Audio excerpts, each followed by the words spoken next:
Hello, sorry. I'm just gonna schedule in the future to do like 4:15 or something because my class is just never gonna end the time that I need it to end for you.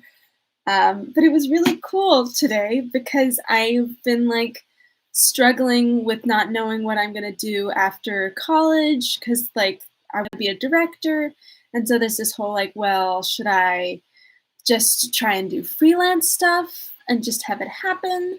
Or should I do this whole like be an assistant or work in an agency route where Shiv, I was so hoping you would be here to notice it.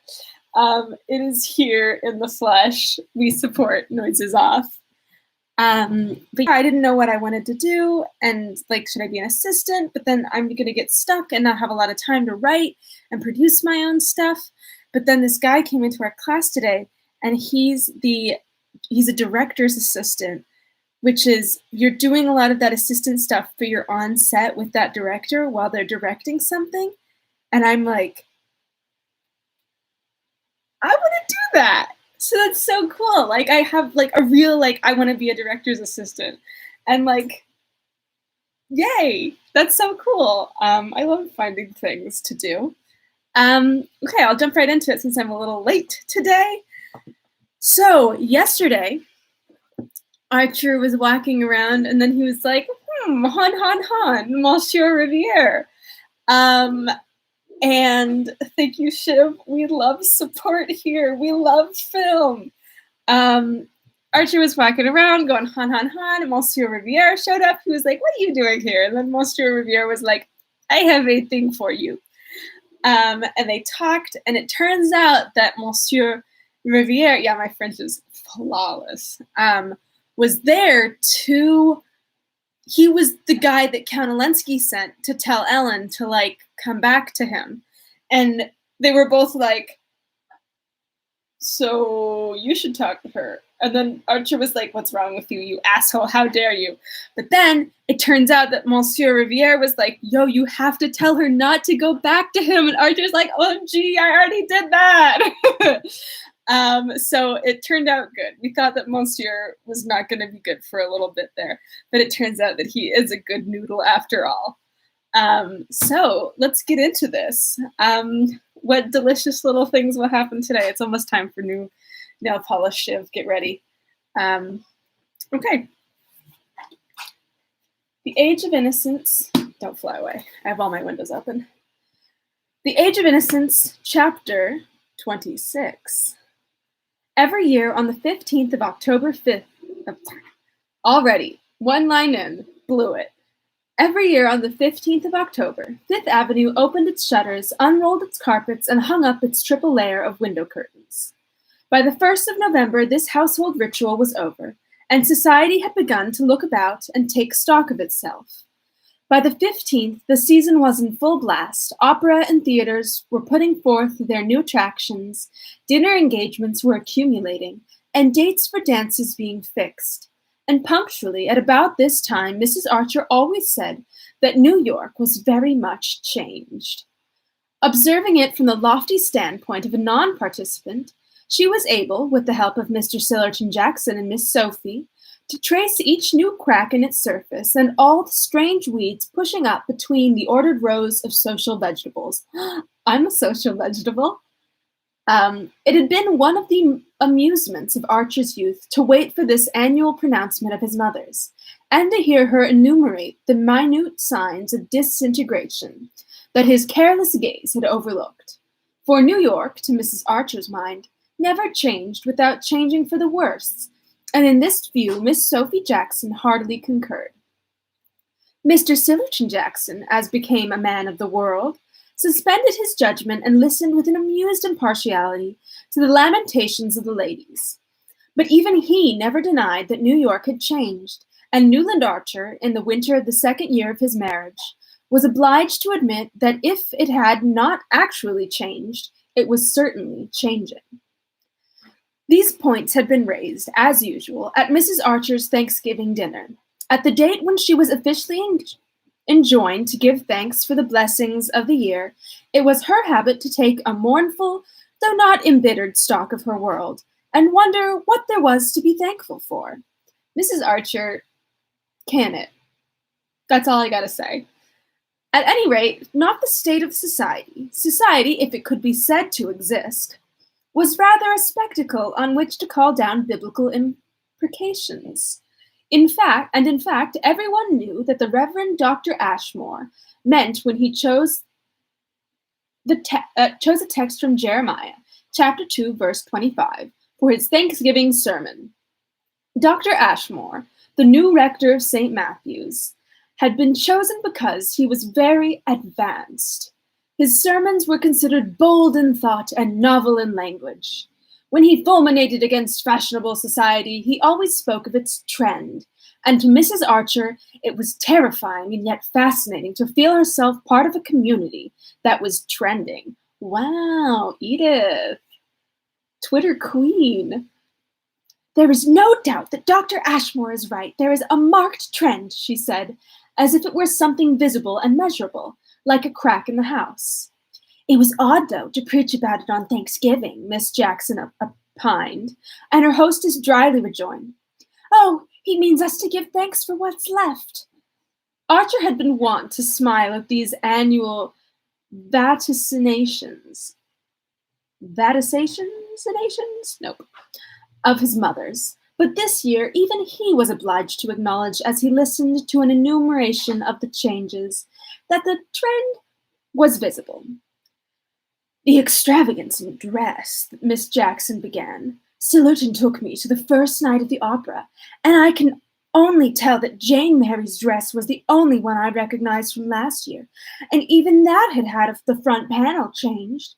Yet I know she got it out from Worth only 2 years ago, because my seamstress always goes in to make over her Paris dresses before she wears them."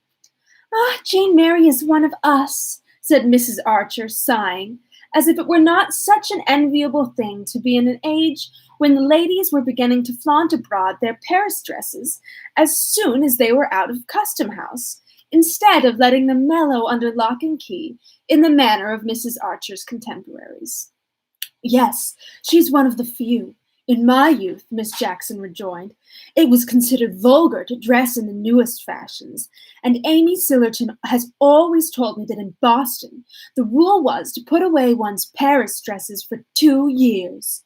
Old Mrs. Baxter Pennilow, who did everything handsomely, used to import 12 a year, 2 velvet, 2 satin, 2 silk, and the other 6 of poplin and the finest cashmere. It was a standing order, and as she was ill for 2 years before she died, they found 48 Worth dresses that had never been taken out of tissue paper, and when the girls left off their mourning, they were able to wear the first lot at the symphony concerts without looking in advance of the fashion." "Ah, well, Boston is more conservative than New York, but I always think it's a safe rule for a lady to lay aside her French dresses for 1 season," Mrs. Archer conceded. "It was Beaufort who started the new fashion by making his wife clap her clothes on her back as soon as they arrived. I must say, at times it takes—" Oh, shit. That was Mrs. Jackson. "We're going back. It was Beaufort who started the new fashion by making his wife clap her new clothes on her back as soon as they arrived. I must say at times it takes all Regina's distinction not to look like— Miss Jackson glanced around the table, caught Janie's bulging gaze, and took refuge in an unintelligible murmur. "Like her rivals," said Mr. Sillerton. Oh, shit. Sorry. "Like her rivals," said Mr. Sillerton Jackson, with the air of producing an epigram. "Oh," the ladies murmured, and Mrs. Archer added, partly to distract her daughter's attention from forbidden topics, "Poor Regina, her Thanksgiving hasn't been a very cheerful one, I'm afraid. Have you heard the rumors about Beaufort's speculations, Sillerton?" Mr. Jackson nodded carelessly. Everyone had heard the rumors in question, and he scorned to confirm a tale that was already common property. A gloomy silence fell upon the party. No one really liked Beaufort, ain't that the truth? And it was not wholly unpleasant to think of the worst of his private life. but the idea of his having brought financial dishonor on his wife's family was too shocking to be enjoyed even by his enemies. Archer's New York tolerated hypocrisy in private relations, but in business matters it exacted a limpid and impeccable honesty. It was a long time since any well-known banker had failed discreditably, but everyone remembered the social extinction visited on the heads of the firm when the last event of the kind had happened. It would be the same with the Beauforts. In spite of his power and her popularity, not all the league strength of the Dallas connection would save poor Regina if there were any truth in the reports of her husband's unlawful speculations. The talk took refuge in less ominous topics, but everything they touched on seemed to confirm Mrs. Archer's sense of an accelerated trend. Of course, Newland, I know you let dear May go to Mrs. Struther's Sunday evening, she began, and May interposed gaily. Oh, you know everybody goes to Mrs. Struther's now, and she was invited to Granny's last reception. It was thus, Arthur reflected, that New York managed its transitions, conspiring to ignore them till they were over, and then, in all good faith, imagining that they had taken place in a preceding age. There was always a traitor in the citadel, and after he, or generally she, had surrendered the keys, what was the use of flipping too many pages? What was the use of pretending that it was impregnable? Once people had tasted of Mrs. Struther's easy Sunday hospitality, they were not likely to sit at home remembering that her champagne was transmuted shoe polish. That is how all champagne tastes to me. I know, dear, I know, Mrs. Archer sighed. Such things have to be, I suppose, as long as amusement is what people go out for. But I've never quite forgiven your cousin, Madame Olenska, for being the first person to countenance Mrs. Struther's. A sudden blush rose to young Mrs. Archer's face. It surprised her husband as much as the other guests about the table. Oh, Ellen, she murmured, much in the same accusing and yet deprecating tone in which her parents might have said, oh, the Blankers. I have to go back and read the oh, Ellen again. She always puts the way that people speak things after. And sometimes I'm like, damn, I nailed that. And sometimes I'm like, damn, I totally got that wrong. So, oh, Ellen, she murmured. Anyways, we're going back. It was the note which the family had taken to sounding on the mention of the Countess Olenska's name, since she had surprised and inconvenienced them by remaining obdurate to her husband's advances. But on May's lips it gave food for thought, and Archer looked at her with the sense of strangeness that sometimes came over him when she was most in the tone of her environment.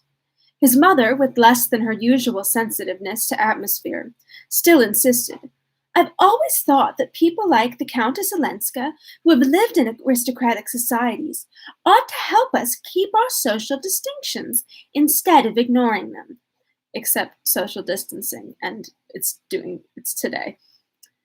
May's blush remained permanently vivid. It seemed to have a significance beyond that implied by the recognition of Madame Olenska's social bad faith. I've no doubt we all seem like foreigners. We all seem alike to foreigners, said Miss Jackson tartly. I don't think Ellen cares for society, but nobody knows exactly what she does care for, May continued, as if she had been groping for something non-committal. Ah, well, Mrs. Archer sighed again. Everybody knew that the Countess Olenska was no longer in the good graces of her family. Even her devoted champion, old Mrs. Manson Mingott, had been unable to defend her refusal to return to her husband.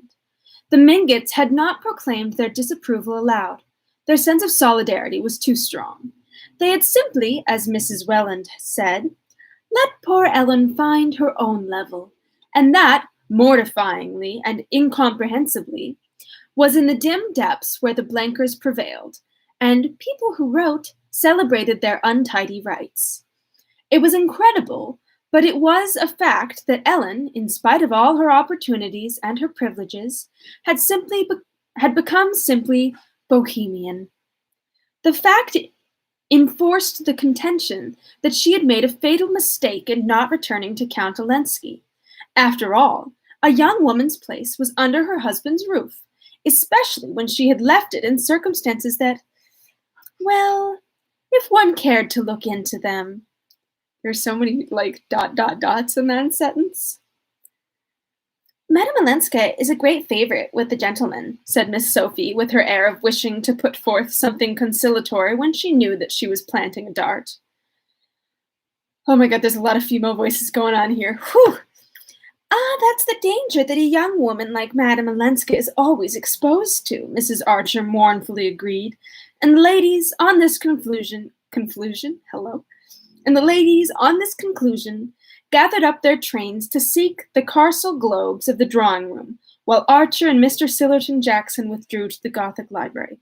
I love women, and they should be able to stay in their rooms, but my voice is glad for them to leave, so I don't have to translate. Once established before the grate, and consoling himself for the inadequacy of the dinner by the perfection of his cigar, Mr. Jackson became portentous and communicable. If the Beaufort smash comes, he announced, there are going to be disclosures. Archer raised his head quickly. He could never hear the name without a sharp vision of Beaufort's heavy figure, opulently furred and shod, advancing through the snow at Skuytercliff. There's bound to be, Mr. Jackson continued, the nastiest kind of cleaning up. He hasn't spent all his money on Regina. Oh, well, that's discounted, isn't it? My belief is he'll pull out yet, said the young man, wanting to change the subject.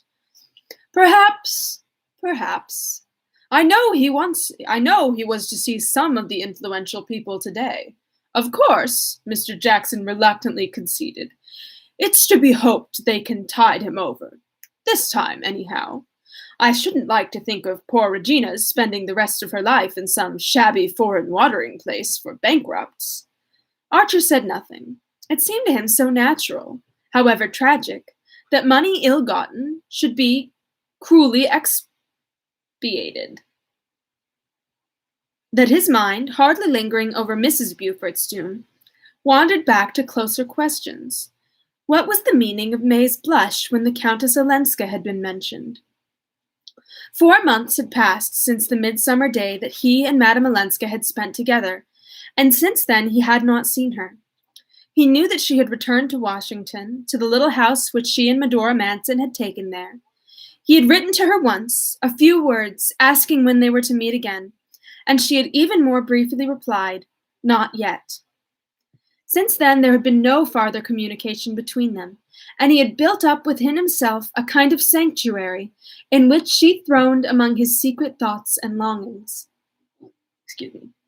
Little by little it became the scene of his real life, of his only rational activities. Thither he brought the books he read, the ideas and feelings which nourished him, his judgments and his visions. Outside it, in the scene of his actual life, he moved with a growing sense of unreality and insufficiency, blundering against familiar prejudices and traditional points of view, as an absent-minded man goes on bumping into the furniture of his own room. Absent, that was what he was, so absent from everything most densely real and near to those about him that it sometimes startled him to find they still imagined he was there. Most densely real. He became aware that Mr. Jackson was clearing his throat preparatory to farther revelations. I don't know, of course, how far your wife's family are aware of what people say about Madame Olenska's refusal to accept her husband's latest offer.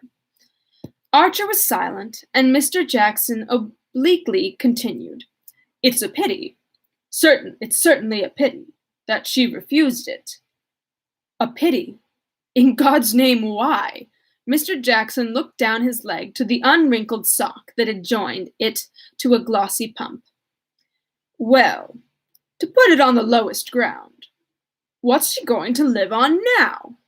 Now, if Beaufort, Archer sprang up, oh boy, his fist banging down on the black walnut edge of the writing table. The wells of the brass double inkstand danced in their sockets.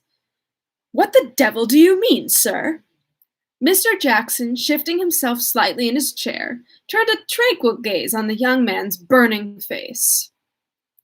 Well, I have it on pretty good authority, in fact on old Catherine's herself, that the family reduced Countess Olenska's allowance considerably when she definitely refused to go back to her husband, and as, by this refusal, she also forfeits the money settled on when she was married, settled on her when she was, she also forfeits the money settled on her when she married, which Olenski was ready to make over to her if she returned.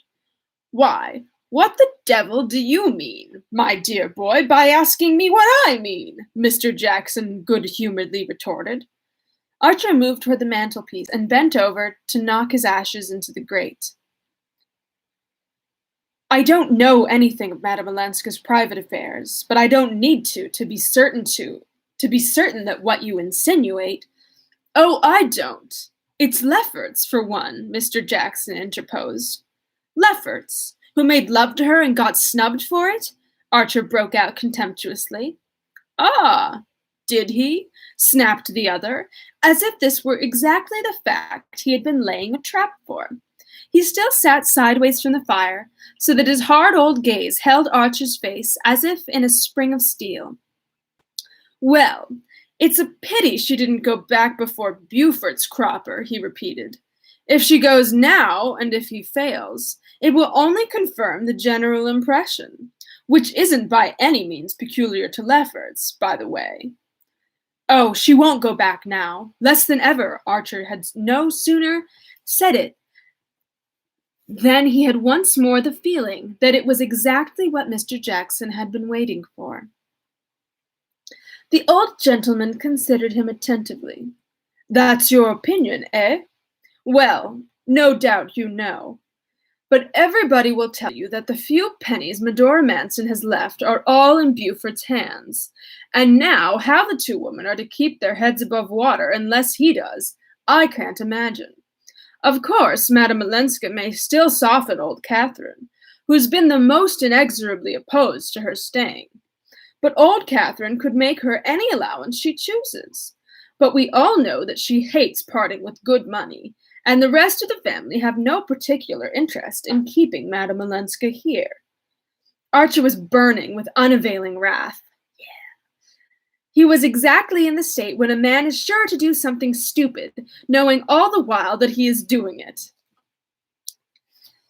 He knew that Mr. Jackson had been instantly struck by the fact that Madame Olenska's differences with her grandmother and her other relations were not known to him, and that the old gentleman had drawn his own conclusions as to the reasons for Archer's exclusion from the family councils. This fact warned Archer to go warily, but the insinuations about Beaufort made him, and consequently, his guest. Old New York scrupulously observed the etiquette of hospitality, and no discussion with a guest was ever allowed to degenerate into a disagreement. Shall we go up and join my mother? He suggested curtly, as Mr. Jackson's last cone of ashes dropped into the brass ashtray at his elbow. Brash ashtray. Sorry. I want to. I can't.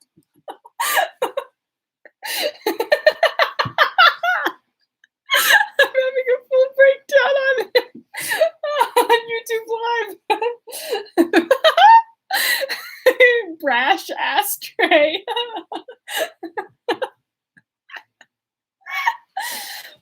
I hope that's not the end of the chapter. Woof, we still got a ways to go. I gotta pull it together. Brash ashtray. That's gonna be the description of the chapter. Woo, okay. On the drive homeward, May remained oddly silent. I can't do it. Yeah, okay. Woo. Through the darkness, he still felt her enveloped in her menacing blush. What its menace meant, he could not guess, but he was sufficiently warned by the fact that Madame Olenska's name had evoked it.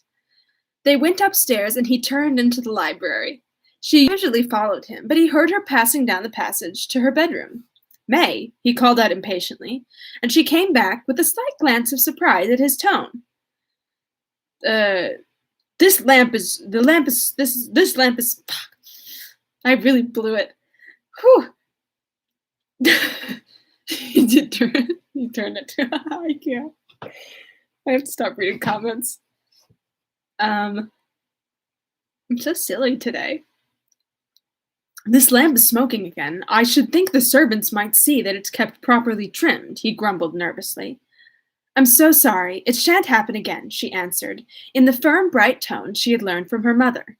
And it exasperated Archer to feel that she was already beginning to humor him like a younger Mr. Welland. She bent over to lower the wick, and as the light struck up upon her white shoulders and the clear curves of her face, he thought, how young she is. For what endless years this life will have to go on. Oh, Jesus. I hope no one ever thinks that about me. He felt with a kind of horror his own strong youth and the bounding blood in his veins. Oh, dear. Look here, he said suddenly. I may have to go to Washington for a few days. Soon. Next week, perhaps. Her hand remained on the key of the lamp as she turned to him slowly. The heat from its flame had brought back a glow to her face, but it paled as she looked up. On business? She asked, in a tone which implied that there could be no other conceivable reason, and that she had put the question automatically, as if merely to finish his own sentence.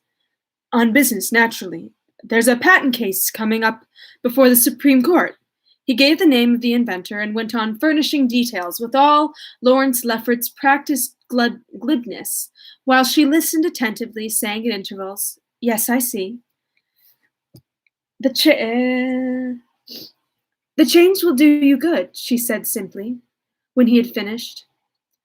And you must be sure to go and see Ellen, she added, looking him straight in the eyes with her cloudless smile, and speaking in the tone she might have employed in urging him not to neglect some irksome family duty. Yo, I think she knows. I think they all know. It was the only word that passed between them on the subject, but in the code in which they both had been trained it meant, of course you understand that I know all that people have been saying about Ellen, and heartily sympathize with my family in their effort to get her to return to her husband.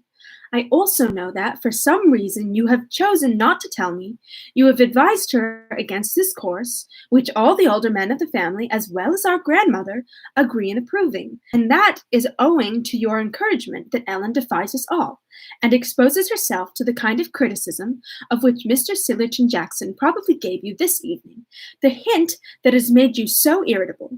Hints have indeed not been wanting, but since you appear unwilling to take them from others, I offer you this one myself, in the only form in which well-bred people of our kind can communicate unpleasant things to each other, by letting you understand that I know you mean to see Ellen when you are in Washington, and are perhaps going there expressly for that purpose, and that, since you are sure to see her, I wish you to do so with my full and explicit approval, and to take the opportunity of letting her know what the course of conduct you have encouraged her in is likely to lead to. I think that was all one full sentence, but I'm gonna go look back.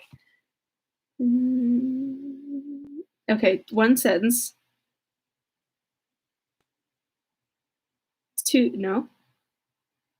sentences.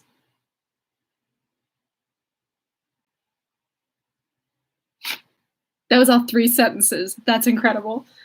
Her hand was still on the key of the lamp when the last word of this mute message reached him. She turned the wick down, lifted off the globe, and breathed on the sulky flame. They smell less if one blows them out, she explained with her bright housekeeping air. On the threshold she turned and paused for his kiss. And that's the end of that chapter. Wow, that was so fun. I had a great time today. That little monologue, like, I want to see a version of this done where, like, May goes off on him, but only in her mind, and then she's just like, yes, okay, sure, you dingus. Don't look at me, Ship. What a great time that was. I will see you all tomorrow for chapter 27. We are getting there, folks. I'm starting to get real excited about Sense and Sensibility. Real pleased that that's going to happen. But not as excited as I am about the end of this.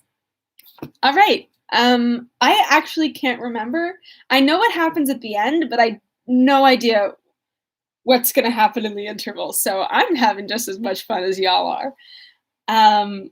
To assume you're having fun. So thank you for checking in with me. I enjoy this every day, and I will see you tomorrow. Bye-bye.